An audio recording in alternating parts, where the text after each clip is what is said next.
Roughly 20,000 Epstein-related emails and documents were released in a trove by the House earlier this week, and there's a lot of crazy stuff in there. We, the news girls, went through them so that you don't have to. Follow along for some of the craziest highlights.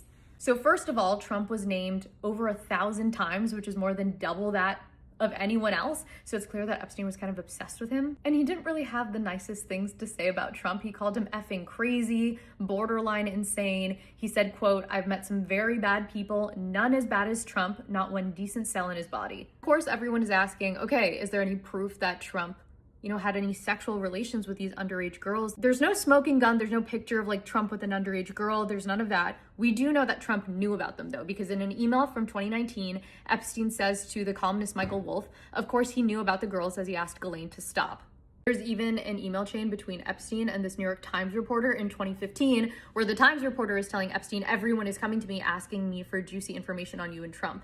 To which Epstein replies, have them ask my houseman about Donald almost walking through the door, leaving his nose print on the glass as young women are swimming in the pool, and he was so focused he walked straight into the door.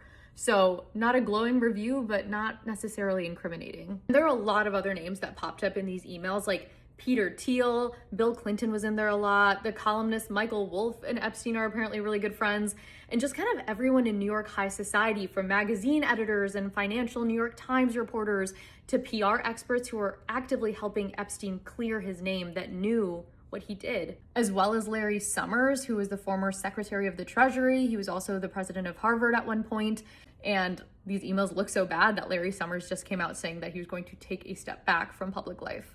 And there's definitely going to be way more that comes out, because the House just voted for the DOJ to release everything it has on Epstein. And so now this vote is going to pass on to the Senate. And I mean, in the next few months, we can potentially have everything in the Epstein files. So make sure to follow the news girls for these updates and more.